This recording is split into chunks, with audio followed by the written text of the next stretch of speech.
A continuación, Noticiero Telesucesos. Clasificación A. Apto para todo público.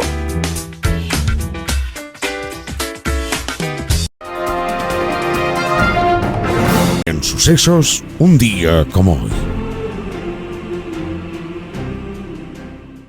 Hubo en Brasil en el siglo XVIII una especie de profetas extraños que iban de pueblo en pueblo. Generalmente eran ingleses o franceses que habían caminado mucho mundo y que llevaban un maletín lleno de objetos extraños y la cabeza llena de ideas. Las ideas, después de haber visto tanto mundo y de conocer tanta realidad, eran casi siempre rebeldes, y los objetos extraños de sus maletines servían para aliviar el dolor de muelas. Eran los dentistas ambulantes de la época. Y en ese mismo siglo, hubo un muchacho brasilero llamado José Joaquín da Silva Xavier. Su vida la había iniciado como arriero, llevando mulas con mercancías de acá para allá, hasta que coincidió con algunos dentistas ambulantes, de los cuales aprendió el oficio. Dicen que aquellos dentistas iban de pueblo en pueblo, dejando a la gente con algunas muelas de menos, pero con algunos libros de más. Y esos libros, objetos valiosos, empezaban a ser leídos y se convertían en la semilla de muchos sueños que antes parecían imposibles. El sueño de la libertad, por ejemplo. El sueño de la independencia frente al imperio. Esos sueños calaron hondo en aquel joven, José Joaquín da Silva Xavier, que desde entonces recorrió el país predicando la insurrección y calmando dolores dentales. Por eso lo llamaron Tiradentes. Y Tiradentes sacaba muelas y exponía ideas. ¿Cómo sería el aspecto militar de la lucha? La libertad de los esclavos, la propiedad de la tierra. ¿Y cómo serían el escudo y la bandera? ¿Dónde estaría la capital? ¿Cómo serían las escuelas para los niños y para los viejos que quisieran aprender a leer? Tiradentes no pudo ver el triunfo de aquella sublevación porque fue traicionado. Su suerte final fue y sigue siendo dolorosa. Y un día como hoy, moría bajo el poder del imperio. Pero más allá de su muerte, Brasil lo recuerda agradecido por ser el precursor de su independencia. Y donde quiera que se encuentre, Tiradentes seguirá soñando con mundos mejores y en cómo calmar el dolor humano. En sucesos, un día como hoy.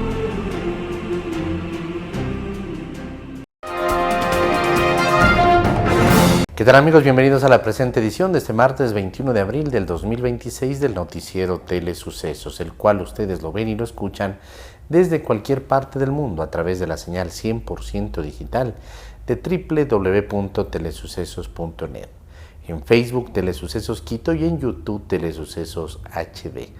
Vamos con los titulares de la presente emisión. Titulares. La ministra de Comercio de Colombia, Diana Morales, adelantó que la fijación de nuevos aranceles a Ecuador entrarían en vigencia esta semana.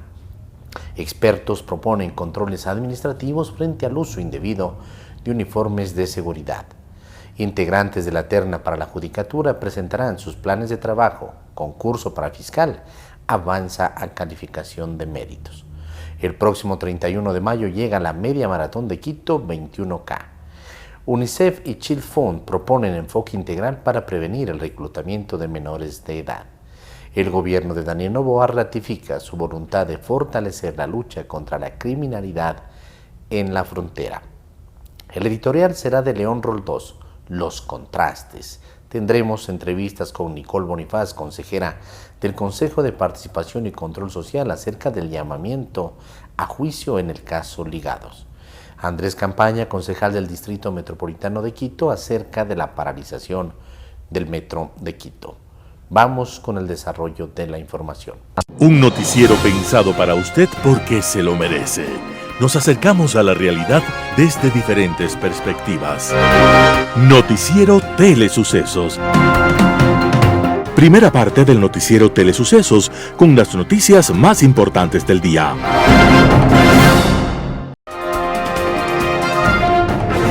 La ministra de Comercio de Colombia, Diana Morales, adelantó que la fijación de nuevos aranceles a Ecuador entrarían en vigencia esta semana. La ministra de Comercio colombiana, Diana Morales, en declaraciones a Valor Analítica y otros medios, indicó que el decreto que fija nuevos aranceles a Ecuador y que irán en una escala desde el 30% al 75%, podrían firmarse esta semana y entrarían en vigencia de manera inmediata. Según la ministra, habrá aranceles del 0% para insumos y bienes intermedios y que forman parte de la generación de valor agregado, mientras que existirán tarifas del 30, 50 y 75% para bienes que Colombia tiene la capacidad de producirlos. Según información publicada por Valor Analítica, el borrador del decreto establecería tarifas del 35% para productos agrícolas y de consumo básico, como camarones, langostinos, frijoles y menestras, plátanos frescos, alimentos para animales, carbonato de sodio y medicamentos de uso humano, entre otros. El 50% sería para bienes industriales con mayor valor agregado, como preparaciones de pescado, grasas y aceites, llantas de automóvil y vehículos pesados, papeles y cartones industriales y tableros de fibra de madera, mientras que el 75% se fijaría al arroz, aceite de palma, crudo y refinado, aceite de girasol, azúcar de caña en todas sus presentaciones, cacao en polvo, café en todas sus formas, etanol, combustibles derivados del petróleo, pinturas y barnices. Los nuevos aranceles se aplicarán en respuesta a la tasa de seguridad que impuso el presidente ecuatoriano Daniel Noboa y que estipula aranceles del 100% para los productos colombianos. El próximo 31 de mayo llega la Media Maratón de Quito 21K. Quito se prepara para vivir una de las carreras más importantes con la Media Maratón de Quito 21K, consolidándose como la competencia más alta del mundo y como un nuevo ícono del deporte en la ciudad. Este evento cuenta con el apoyo del municipio capitalino. La cita deportiva se realizará el domingo 31 de mayo con la participación de 4.500 atletas en el marco de la tradicional Quito 15K Race y la Mini Quito 5K Race. La salida será desde la avenida Pedro Vicente Maldonado en el sur de la ciudad, compartiendo el mismo trazo inicial de la tradicional Quito 15K, hasta aproximadamente el kilómetro 13, punto en el cual la ruta de la media maratón se amplía, incorporando un tramo adicional hasta la llegada. Con esta primera edición de la Media Maratón 21K, Quito no solo amplía su oferta atlética, sino que reafirma su compromiso con el deporte, la recreación y la promoción de hábitos saludables, consolidándose como una ciudad activa, competitiva y preparada para recibir al mundo. Expertos proponen controles administrativos frente al uso indebido de uniformes de seguridad. La Comisión de Seguridad Integral, en el marco del tratamiento del informe para segundo debate del proyecto de ley orgánica para prevenir y sancionar el uso delictivo y la simulación de funciones mediante uniformes de seguridad pública este lunes 20 de abril, recibió los criterios de delegados de la Universidad Internacional del Ecuador, UID, y de la Pontificia Universidad Católica del Ecuador, PUCE, así como de un experto en Derecho Constitucional. En este contexto, Martín Domínguez, delegado de la UID, recordó que el derecho penal es taxativo, por tanto, no hay espacio para la interpretación y requiere absoluta claridad en la redacción del articulado que determina la existencia de una nueva conducta penal, en este caso, en relación con el uso indebido de uniformes, credenciales e insignias de las entidades de seguridad. Observó que se establecen varias circunstancias que corresponden a actividades que podrían configurar el delito. En ese sentido, advirtió que si se mantiene como sujeto activo a quien ejerció como servidor público, el tipo penal no alcanzaría a las personas que, sin haber sido funcionarios, entreguen o faciliten el uso de su uniforme institucional para fines delictivos. Por su lado, Paulina Ramón, delegada de la PUCE, observó si la creación de nuevas infracciones es un mecanismo idóneo para evitar delitos como el uso indebido de uniformes de instituciones de seguridad pública. Consideró que lo más importante sería reforzar los controles en la fabricación, entrega y uso de uniformes, insignias y demás bienes utilizados en el ámbito de la seguridad. Añadió que si se habla del uso indebido o de la falsificación de insumos y uniformes, se debe reflexionar sobre el bien jurídico que se protege, tomando en cuenta que el derecho penal es de último ratio, último recurso. En esa línea insistió en que el control debe efectuarse sobre todo en el ámbito administrativo. Por último, Nino Casanelo, experto en Derecho Constitucional, señaló que los medios para la comisión de delitos se perfeccionan constantemente, por ejemplo, en el uso de insignias y uniformes de seguridad. Esto obliga a que la legislación responda de manera oportuna ante estas nuevas conductas. UNICEF y Child Fund proponen enfoque integral para prevenir el reclutamiento de menores de edad. La Comisión de Transparencia y Participación Ciudadana avanza en el tratamiento del proyecto de la Ley Orgánica Reformatoria para la prevención y erradicación del reclutamiento, uso y utilización de niñas, niños y adolescentes. En esta ocasión recibió los aportes de representantes de UNICEF y Child Fund International. José Guerra, especialista en protección, informó sobre un estudio que revela que un alto porcentaje de víctimas ha sufrido violencia previa en sus hogares. Precisó que esta problemática afecta principalmente a niñas, niños, adolescentes, familias y comunidades en situaciones vulnerables. Entre los aportes de Child Fund se planteó fortalecer aspectos como la prevención territorial y operativa, la gobernanza multimodal, el entorno digital, la autonomía progresiva como eje normativo, la justicia especializada y un enfoque integral en el sistema judicial. También propuso que los prestadores de servicios digitales implementen sistemas de detección, prevención y reporte de riesgos de reclutamiento, así como mecanismos accesibles de denuncia y respuesta inmediata, en coordinación con las autoridades competentes. Integrantes de la terna para la judicatura presentarán sus planes de trabajo. Concurso para fiscal avanza a calificación de méritos. El Consejo de Participación Ciudadana y Control Social recibió a los miembros de la veeduría que da seguimiento de la selección de los vocales del Consejo de la Judicatura y convocó a los integrantes de la terna a la presentación de su plan de trabajo. Además, conoció un informe de admisibilidad en el proceso de designación de fiscal y dio paso a la fase de calificación de méritos de los postulantes admitidos. Consejo de la Judicatura.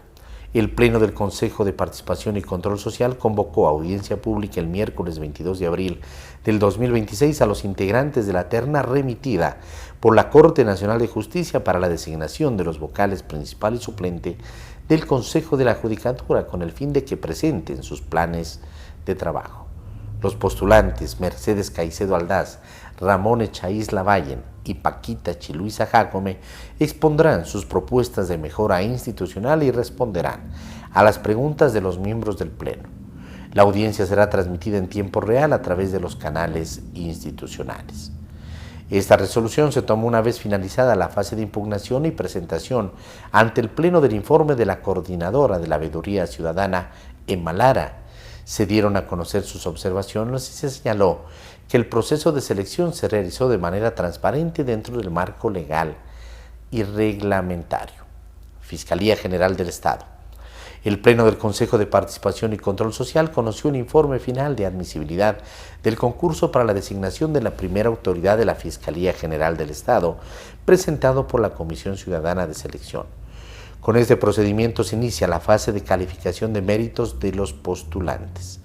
El informe señala que una vez finalizada la etapa de convocatoria y postulación se realizó un análisis técnico-jurídico de los 77 expedientes presentados.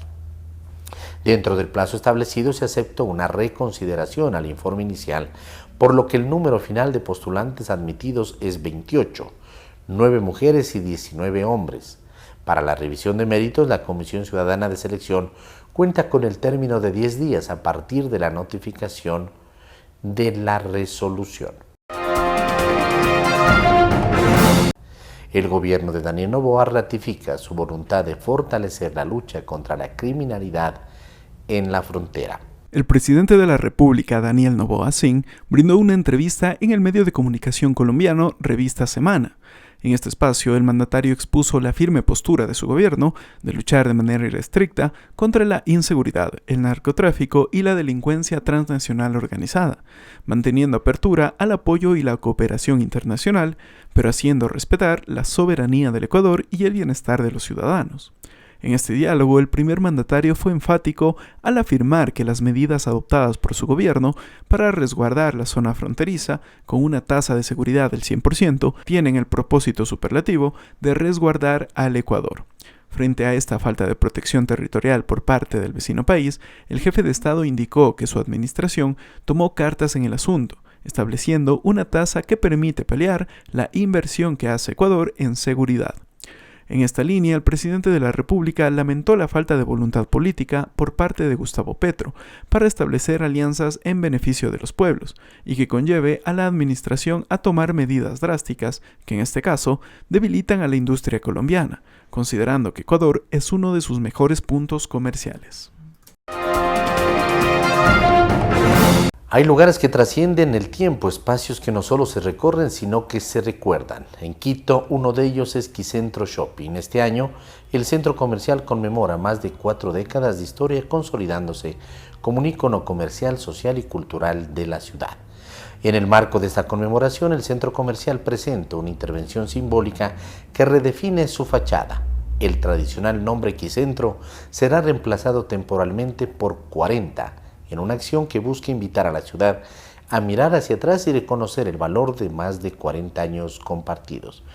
Veamos el reportaje preparado por Shirley Saltos. La familia de Quicentro Shopping está de fiesta y hoy cumplimos 40 años. A continuación, el siguiente reportaje. El centro comercial Quicentro Shopping celebra más de 4 décadas en la capital con una intervención simbólica que resalta su historia y vínculo con la ciudad. Su infraestructura alcanza aproximadamente 93.000 metros cuadrados y alberga más de 170 locales comerciales.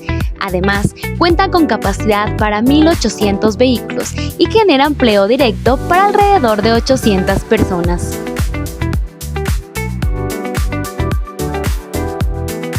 A lo largo de 4 décadas, Quicentro ha evolucionado hasta consolidarse como un espacio que integra comercio, gastronomía y entretenimiento. En la actualidad, registra cerca de 18 millones de visitas al año.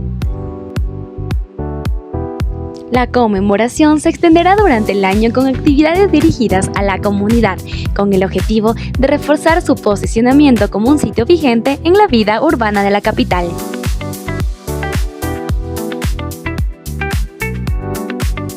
De memorias, de espacios compartidos y recordar en un momento lo que cada uno de nosotros ha vivido aquí en el centro comercial, lo que cada uno de los quiteños y de los ecuatorianos ha compartido en Quicentro. A ver, Quicentro es un centro comercial que está en constante evolución, en constante cambio y siempre seguiremos así, seguiremos cambiando, evolucionando y trayendo mejores experiencias y nuevas marcas, así que siempre estén conectados con nosotros. El reflejo de una ciudad.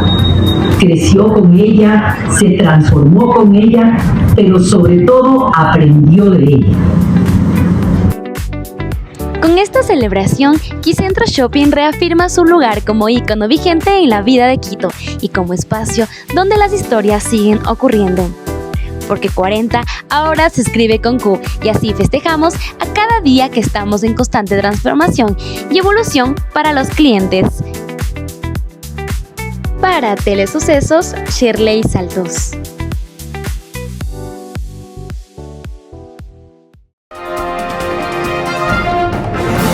La conscripción de Dios. Cuando Nietzsche proclama la muerte de Dios, no se percata de sus capacidades de transformación, adaptación y camuflaje en la forma de sincretismo o en la multiplicidad de versiones de sí mismo que proyecta y que se expresa en sectas especializadas, cada una dueña de su particular verdad revelada. La persistencia de la necesidad humana por su identificación gregaria en una comunidad a través de factores lingüísticos, culturales y míticos, brinda a los dioses un hábitat muy confortable para mantenerse y perdurar. Si bien la Ilustración y el racionalismo fueron fundamentales para establecer unos ámbitos separados entre las religiones y el desarrollo de la ciencia por un lado, y la separación entre Estado e iglesias con el advenimiento del laicismo por otro, esto sucedió tan solo en lo que llamamos Occidente. Los intentos por expandir estos conceptos a pesar de la amplia superioridad económica, geopolítica y militar que el mundo occidental alcanza a lo largo de los siglos XIX y buena parte del XX, las diferencias culturales e históricas con otras civilizaciones resultan demasiado profundas como para que esa cosmovisión pueda vencer los retos culturales asiáticos o africanos y sus entornos religiosos. Incluso al interior del mismo mundo occidental se produce un fenómeno que Raymond Aron define como el surgimiento de las religiones seculares, esto es, las ideologías que adoptan dogmas cuasi religiosos ofreciendo el paraíso en el mundo, como en el marxismo, con profeta y libro sagrado incluido, o en el nacionalismo, frecuentemente derivado al fascismo racial o cultural. El colonialismo europeo generará resistencia en donde se impone y en el mundo islámico provocará que se aglutine principalmente en torno a su fe. Ya en el siglo XVIII el fundamentalismo echa raíces en Arabia con la doctrina wahabita, un retorno a la estricta interpretación literal del Corán según las prácticas originarias de los primeros tres califas. Recibirá el apoyo de la Casa de Saúd, a la que reconocerá el carácter de legítima gobernante de Arabia y protectora de la Meca. Similar tendencia se producirá en el chiismo, radicalizándose en Irán tras la revolución islámica encabezada por el ayatollah Khomeini, adhiriéndose a una observancia estricta de las interpretaciones de su versión del Islam, referidas al mismo siglo VII, la época del cisma entre las dos principales corrientes islámicas. Es razonable suponer que este retorno a un pasado idílico de un Islam victorioso guiado por un Alá satisfecho por la fe obediente de sus seguidores sea el motor para este viaje en el tiempo que emprenden ambas ramas del Islam. Lo que sí sorprende es la profundidad de sus raíces y su intolerancia en pleno siglo XXI. La propuesta constitucional de genocidio contra Israel por parte de la teocracia iraní, establecida desde 1979 y ratificada por su liderazgo varias veces. La descalificación contra Estados Unidos, el gran Satán, dejan en claro que será en la dimensión religiosa donde se fundamentará la gestión política. Se trata de un proyecto totalitario, pues somete a la comunidad entera a la Sharia de manera absoluta. El Irán chiita ayatólico busca además su expansión y difusión más allá donde existan comunidades, sea chiitas o cercanas a su cosmovisión, en la región. El fin del régimen de Hussein en Irak abre la caja de Pandora del fundamentalismo sunita con el surgimiento del Estado Islámico que proclama un califato al estilo del siglo VII, aplicando su aterradora versión de la Sharia, restaurando la esclavitud, sobre todo la sexual, a mujeres y niñas yazidíes de origen kurdo, al tiempo que protagonizaban ejecuciones públicas por decapitación a personas de otras religiones. Si bien se logró eliminar al califato evitando se consolide en el norte de Irak y Siria, es obvio que continúa existiendo en forma latente, aguardando por otra oportunidad. Su éxito en África, donde se ha extendido al sur del Sahara y el Cuerno de África, demuestra cuán a flor de piel está instalado el fanatismo religioso y lo sencillo que resulta activarlo y desatarlo.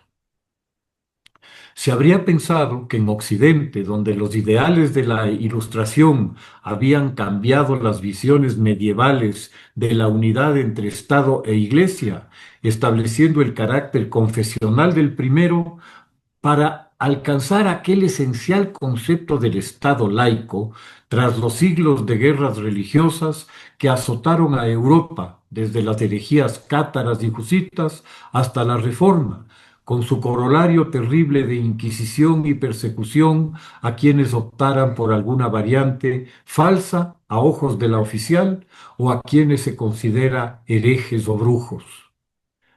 había superado esa etapa, estableciéndose la libertad de cultos y la condición religiosa del Estado.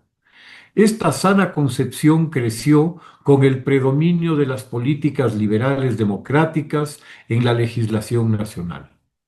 Preocupa observar cómo, sobre todo a partir del siglo XXI, en varias democracias occidentales se ha dado el resurgimiento de unas militancias religiosas en la política, sea por temas puntuales de su creencia, sea como espacio de enfrentamiento con otras religiones. Se ha podido ver el incremento en la importancia del voto religioso en varias elecciones en Latinoamérica, destacándose Centroamérica, pero de gran trascendencia también en la elección de Bolsonaro en Brasil, por ejemplo.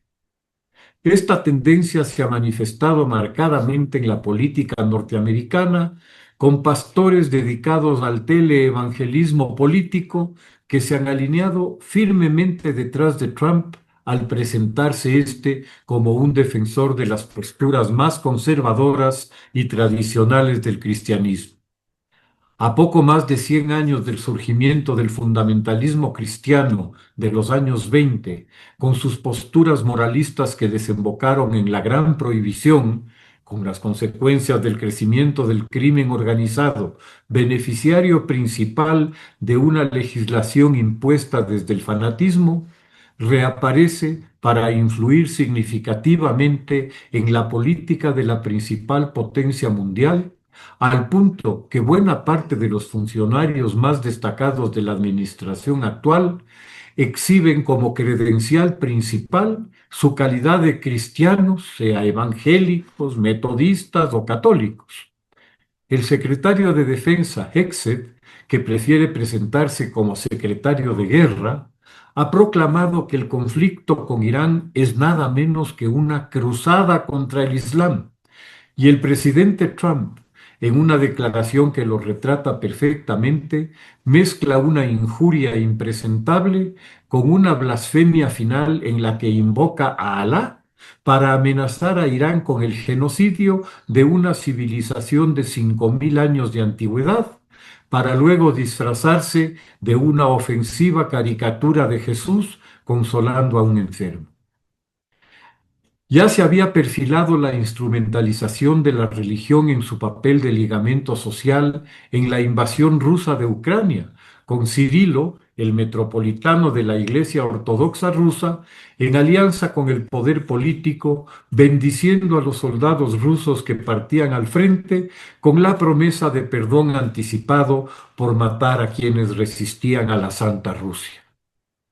En Israel, mientras tanto, el fundamentalismo religioso, que ya había asesinado a un primer ministro por buscar la paz con Palestina, va convirtiéndose en actor decisivo en Israel junto a los extremistas nacionalistas. Buscan la restauración de un mítico Israel bíblico en el que incluyen a Líbano, Siria y Jordania. El gobierno de Netanyahu depende totalmente de ellos para mantenerse en el poder, por lo que varias carteras ministeriales importantes están bajo su control, la de seguridad entre ellas. Desde esas tendencias nació la idea de utilizar la bomba atómica para resolver el problema de Gaza, lo que paradójicamente resulta ser una solución final desde la otra orilla. Con firmeza y altura, el Papa León ha resistido las provocaciones de Trump y las amenazas de Vance, manteniendo la cordura, alejándose de esta propuesta del retorno del Dios de los ejércitos, ese que bendice guerras y exterminio. Bien por él. Muchas gracias. En Radio Sucesos estuvo Nicole Bonifaz, consejera del Consejo de Participación y Control Social. Habla sobre el llamamiento a juicio en el caso Ligados. Escuchemos lo que opina. Sí, justamente por el caso Ligados, yo he sido muy clara en redes de que este es el resultado de una justicia sin objetividad. A mí se me ha llamado a juicio sin tener un solo elemento y mi cuestionamiento también radica en que al menos se han usado algunos elementos o más que nada se esfuerzan mucho y tratan de vincularme con alguna creación de chats o por mi misma votación, que a la final es un derecho constitucional. Creo que todos sabemos que los consejeros del Consejo de Participación, una de las atribuciones es designar autoridades mediante su voto, ¿no? Independientemente por cuál sea, por cuál persona sea la votación. Entonces, también me he mantenido firme que esto es más que nada se debe también a que yo he sido la única en el Consejo que ha evidenciado todas las irregularidades de lo que está sucediendo en los concursos, no solamente con Consejo de la Judicatura en su momento, tras la designación de Mario Godoy, ahora ya destituido y censurado por la Asamblea Nacional, sino ahora también por el caso de la señora Alexandra Villasís, que sí hay que recordar o enfatizar que yo no estuve de acuerdo desde un principio de cómo se dio esa o cómo se empezó la designación como tal, pero a la final ella fue elegida por el Pleno, sin mi voto, pero lo que ha sucedido en su caso ha sido una injusticia y creo que la justicia constitucional ha ratificado a través de la habeas data que nunca existió un impedimento, entonces creo que nunca debió empezar esa misma designación, así que yo al menos sí adelanto mi posición que no estoy a favor de ninguna de las personas que están en esa terna, independientemente de sus planes de trabajo, porque no puedo ser parte tampoco de las injusticias que en su momento también me han tocado vivir. Bueno, ¿por dónde empezamos? Quizás el trabajo que está haciendo el Consejo de Participación Ciudadana, la última decisión que no deja de ser polémica, Nicole, que tiene que ver con la suspensión del concurso de los vocales del Consejo Nacional Electoral. ¿Qué pasó allí?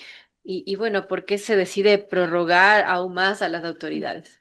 Bueno, justamente este es un concurso que va ya desde el 2021, más de 5 años.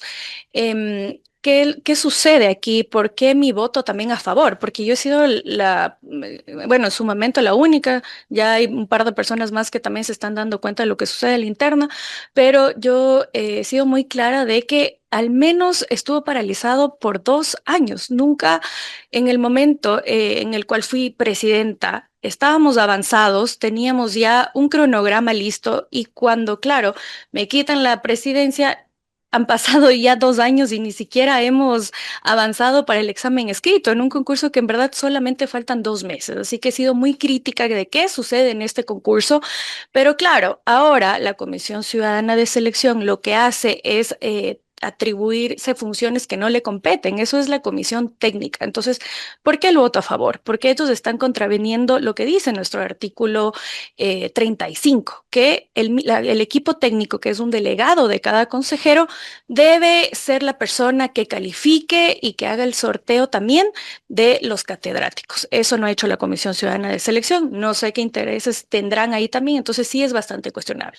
Yo he sido clara, no se trata de retrasar, porque como digo, he venido denunciando de que no avanza, no avanza, he enviado oficios, más de 5 oficios, pero tampoco podemos avanzar un proceso obviando nuestra propia normativa, porque eso puede ser también una causal de nulidad o de una acción de protección.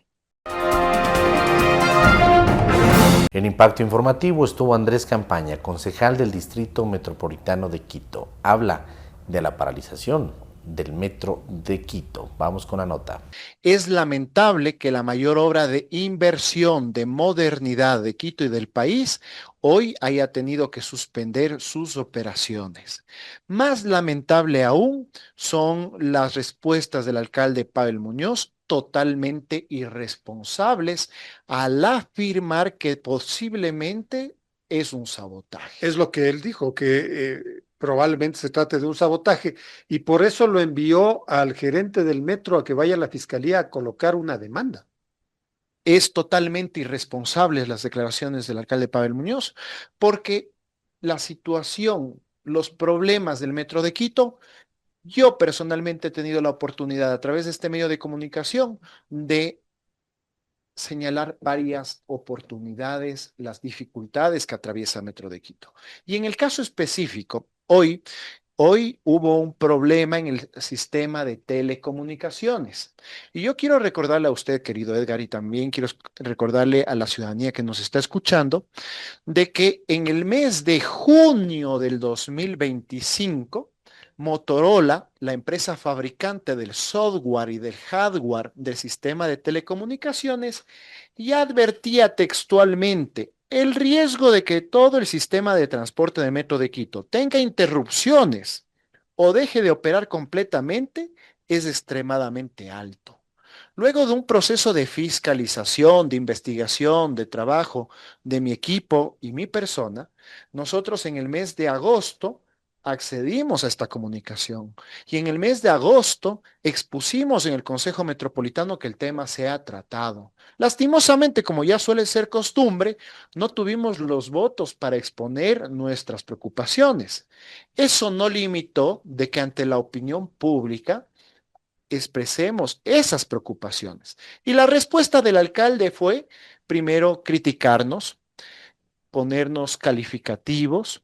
Me dijo que era alarmista, dijo el señor alcalde, pero hoy, lamentablemente, la realidad le ha desmentido a Pavel Muñoz, que además afirmaba que él garantizaba la operación y el funcionamiento sin ningún problema de Metro de Quito. Lastimosamente, insisto, la realidad del día de hoy le ha desmentido al alcalde. Además, ha señalado que la realmente responsable es la compañía francesa con participación colombiana, que es la que opera el metro. La verdad sea dicha, es la que opera el metro. O sea, pero ¿cuál es la responsabilidad de la alcaldía entonces? ¿Cuál es la responsabilidad de la empresa Metro de Quito?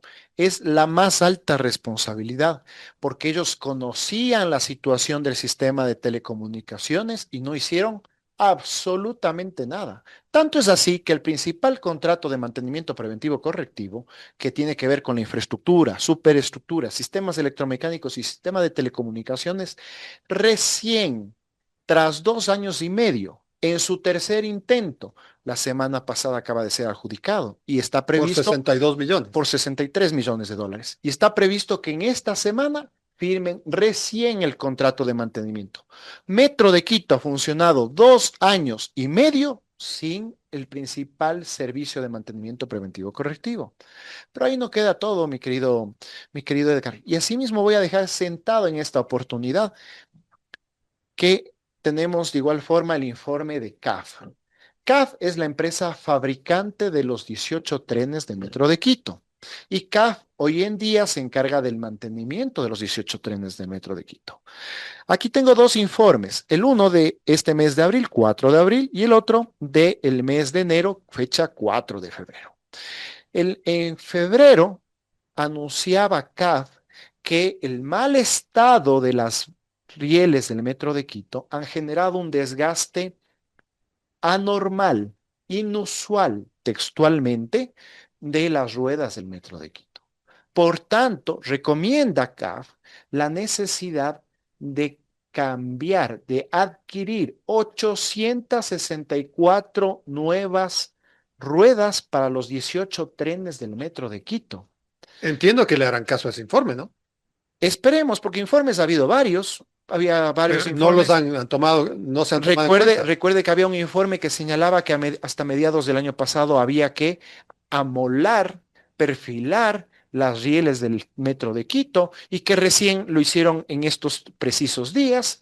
Entonces, evidentemente los tiempos que se toma la empresa Metro de Quito y la administración Pavel Muñoz no son los tiempos que exigen, por ejemplo, tomar cartas al asunto sobre un tema tan importante como nuestra principal obra de inversión y de infraestructura.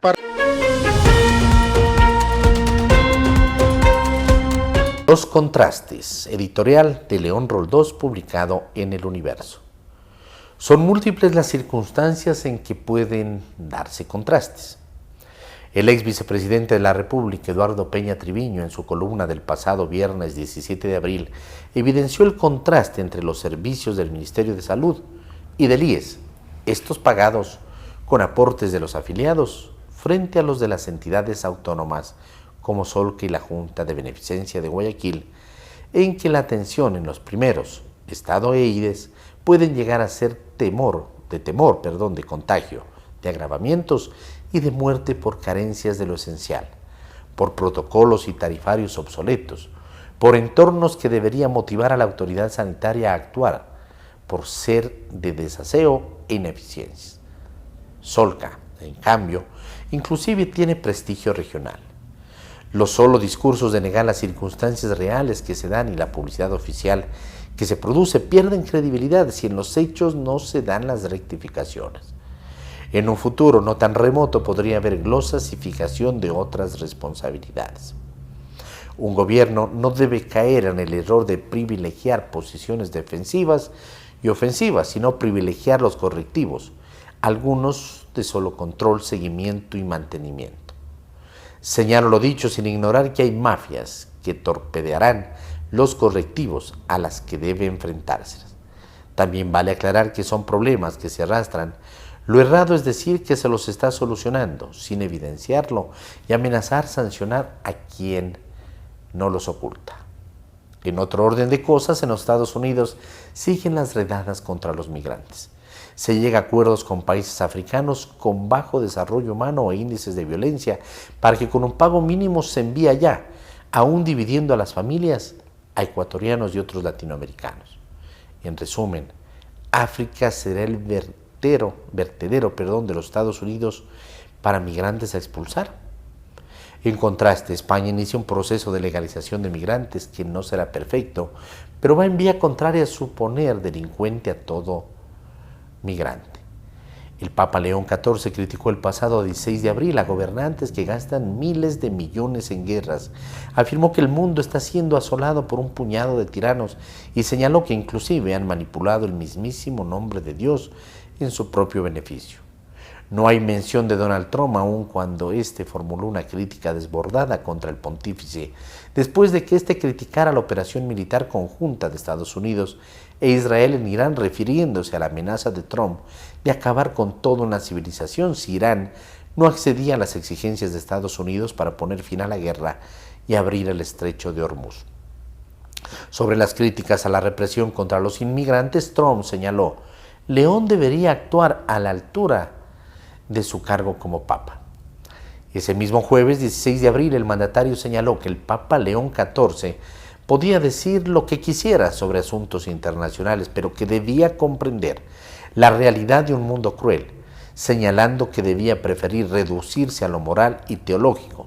Sin duda, hay un contraste entre la visión de Trump, que quiere imponerse en todos los escenarios, que quien no está con él, está contra él, y la de León XIV en cuanto a la misión de lo que debe hacer la Iglesia. Artículo de León Roldós publicado en diario El Universo.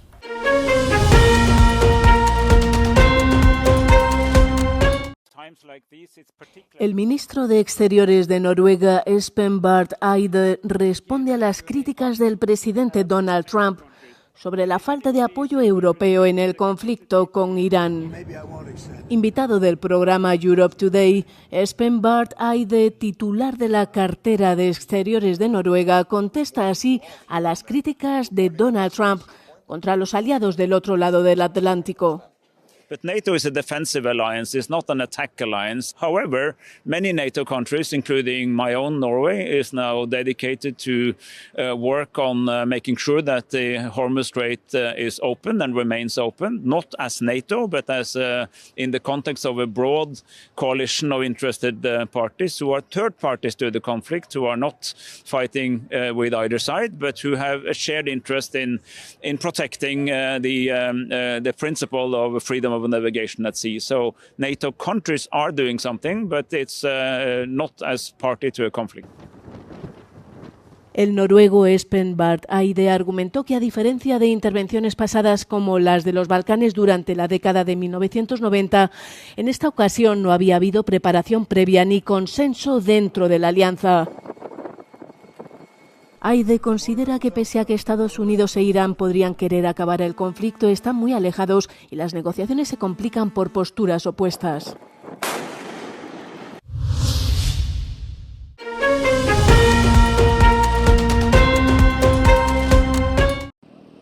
Tensión entre Estados Unidos e Irán mientras el alto el fuego llega a su fin y las conversaciones de paz se estancan. El vicepresidente de Estados Unidos, J.D. Vance, viaja a Islamabad para una segunda ronda de negociaciones sobre Irán, inicialmente prevista para el lunes, aunque Teherán ha dicho que no planea participar. Teherán se habría retirado alegando violaciones de la tregua por parte de Estados Unidos en un contexto de creciente tensión tras el bloqueo naval estadounidense y la captura de un buque iraní el domingo. ممکنه که واقعا ما مذاکرهمون هم به جایی نرسه و لازم باشه که دوباره اون اقدامات اقدام میشه باز دوباره در مورد اون کشتی ما کردن که حتما ما جمهوری اسلامی ایران جواب میده. احتمال اینکه دشمن اقدامات مجددا حمله سبعانه خودش رو شروع بکنه اصلا کم نیست. این احتمال واقعا احتمال کاملا کمی نیست، احتمال بالایی. باید یک آمادگی با 100% نسبت به این احتمال هجمه مجدد دشمن داشته باشه. Mientras, el presidente Donald Trump ha afirmado que mantendrá el bloqueo mientras Irán prosiga con el cierre del estrecho de Hormuz, clave para el comercio mundial de energía, y ha asegurado que Teherán pierde $500 millones diarios. Irán, por su lado, asegura estar preparado para cualquier escenario y ha prometido nuevas acciones si se reanuda el conflicto.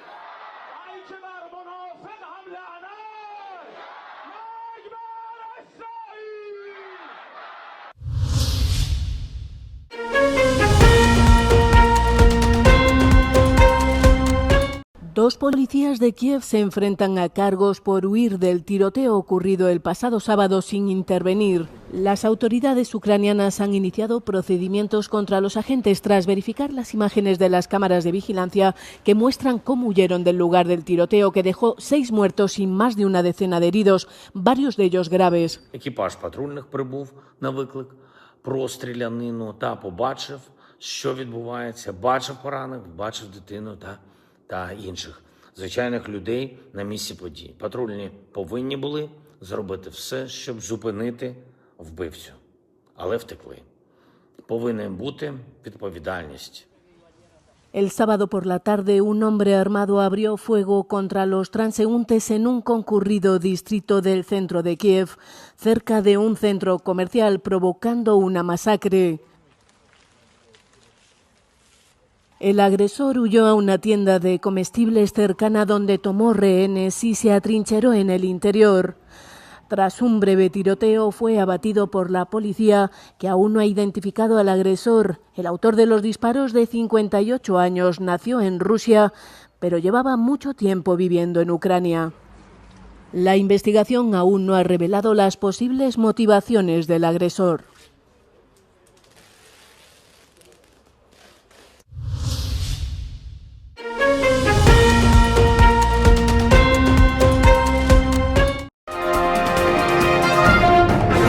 Gracias amigos por acompañarnos en la presente edición del noticiero Telesucesos. Nos vemos en una próxima ocasión. Que pasen bien. El noticiero Telesucesos es retransmitido de lunes a viernes a las 7 horas por Radio Planeta Sur 106.1 FM de la ciudad de Loja. Noticiero Telesucesos. Las opiniones vertidas en este espacio por la producción y dirección del programa son de exclusiva responsabilidad de sus autores y de quienes intervienen en ellos.